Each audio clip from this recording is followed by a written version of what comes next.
So more than 6 weeks after the insurrection at the U.S. Capitol, the investigation into how it happened continues to intensify. During his confirmation hearing yesterday, Attorney General nominee Merrick Garland pledged to make the investigation into last month's riot his top priority if confirmed. Officials say the probe is among the largest in Justice Department and FBI history. So CBS News reporter Cassidy McDonald has been following this story and joins us now. Really happy to have you here this early in the morning. Cassidy, let's start with Merrick Garland. He said that getting to the bottom of this, getting to the roots and beyond, would be a top priority for him when it came to this investigation. What kinds of challenges, though, could he face? Right. He said yesterday that this attack was a heinous, quote, heinous attack. He said it was an attempt to disrupt a cornerstone of our democracy, the peaceful transfer of power. And Merrick Garland also said that this was possibly not a one-off event. Now, he came to prominence during his time at the Justice Department prosecuting the Oklahoma City bomber and the Unabomber. So he's no stranger to these large prosecutorial initiatives. He's no stranger to domestic extremism. But as you said, prosecutors said at the beginning of this, this is unprecedented in size and scale in DOJ history, in FBI history. So he will be taking the helm during a very busy time. And in just over 6 weeks, we've already seen at least 238 people arrested. And new arrests come out every day, and we don't anticipate that slowing down anytime soon. Yeah, speaking of those arrests, some are being turned in by their family and friends. Some are being identified by their own social media posts. In terms of the charges that they face, what are we looking at here? Right. Now, at the beginning of this process, we were seeing a lot of these easily identifiable internet stars. These were charges that prosecutors said they could get out quickly. They could find people in viral photos, identify them, and give them relatively provable charges.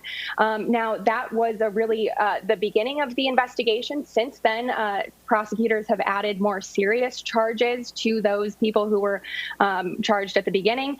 And now they're also moving towards these complex conspiracy cases. They're building complicated cases. On Friday was a great example of this. We saw 6 Oath Keepers, members of the Oath Keepers anti-government group, were indicted for their alleged planning. And they were added to a larger indictment of 3 Oath Keepers who were already indicted previously. So we have this huge 9-person group who prosecutors say coordinated together and planned. They traveled together. Some of them stayed at the same hotel. They discussed what they were going to wear. They said, hey, wear tan or khaki pants. They discussed whether to bring weapons to Washington, D.C. And once they were at the Capitol, this group, 7 of these people, were seen in what's called a tactical stack formation. They were wearing a military combat gear and snaking up the steps of the U.S. Capitol with hands on the back of the person in front of them. And prosecutors say this is a sophisticated military technique, and this is the type of sophistication and coordination that they're trying to prove in these conspiracy cases.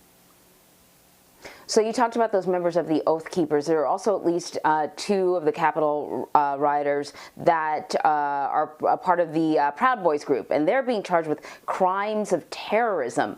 I take it, but you can probably explain, that this is also very similar to what the Oath Keepers are facing, that prosecutors and investigators are differentiating between individuals who rioted at the Capitol building and caused mayhem versus people who were much more organized, may have helped to finance it. There's sort of another level of participation that they're differentiating between.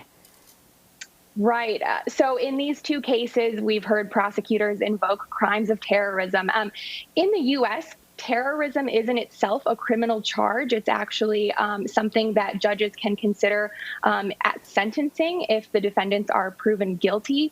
But it's nonetheless a really significant development for prosecutors to mention this. So basically, if a defendant is charged with a certain subset of crimes, in this case, it's destruction or removal of government property, if they can prove that defendants are guilty of those crimes and also that they did so with a political motive, with a goal of upsetting or disrupting the government, then a judge may be able to deem that a crime of terrorism. And in these cases, Dominic Pizzola and Ethan Nordine, two Proud Boys, they could face 10 years in prison on this charge alone.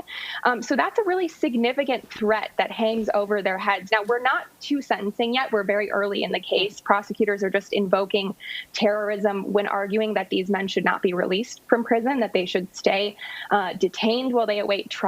But this is a threat that hangs over their head and may be a significant form of leverage for prosecutors as these cases proceed. You know, just out of curiosity, the former President Trump was impeached. You know that the article of impeachment was inciting an insurrection. Do we know how many of the defendants have actually said that they were motivated by the former president?